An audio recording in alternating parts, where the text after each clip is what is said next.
જીવીશ ત્યાં સુધી અહીંયા ઓછામાં ઓછા 10 દિવસનો સમય લઈને હું આવીશ, એ મારું નક્કી છે. મારું નામ અલકા ગુંડરિયા અને હું શિકાગો નજીક વિસ્કોન્સિન યુએસએથી આવી છું. હું 2018માં પહેલી વખત કલ્યાણમાં આવી તે વખતે મને રેસ્ટલેસ લેગ સિન્ડ્રોમ અને હાઇપર એસિડિટી અને માઇગ્રેન હેડેકની બહુ જ તકલીફ હતી. મને હાઇપર એસિડિટી જ્યારે થતી ત્યારે મને ખૂબ જ પિત્તની ઉલટી પણ થતી, હું ખાઈ પણ ન શકતી, જે કંઈ પણ ખાઉં એનું પિત્તમાં રૂપાંતર થઈ જતું હતું. અને માઇગ્રેન હેડેક જ્યારે થતું ત્યારે મને અવાજ પણ ન ગમે, અજવાળું પણ ન ગમે, કોઈની સાથે વાત કરવાનું ન ગમે અને ઘણા દિવસો સુધી મારું હેડેક ચાલે અને મને ડૉક્ટર પાસે જવું તો સ્ટીરોઇડ લઉં ત્યારે જ પછી મારું માથું મટે એવું મને થતું હતું.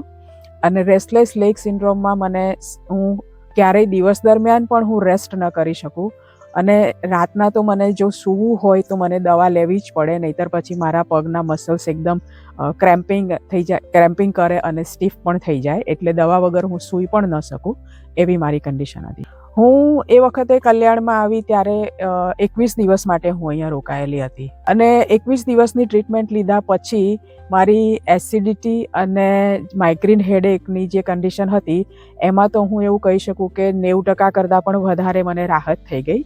એ પછીથી મને ક્યારેય પણ એવું સિવિયર માથું દુખ્યું જ નથી અને સ્ટીરોઇડ તો મેં ત્યાર પછીથી ક્યારેય માથાના દુખાવા માટે લીધી પણ નથી. અને રેસ્ટલેસ લેગ સિન્ડ્રોમમાં પણ મને ઘણી રાહત થઈ અને આ કન્ડિશન એવી છે કે મને એને મેનેજ કરવાની છે, એટલે મેનેજ કરવા માટે હું દર વર્ષે અહીંયા ત્યાર પછીથી આવતી રહી છું. અને એ વર્ષ દરમિયાન એવો પણ સમય આવે છે કે મારી જે દવા ડૉક્ટરે પ્રિસ્ક્રિપ્શન આપેલું છે એનો હું 1/4 ભાગની દવા લઉં તો પણ મને ચાલે છે.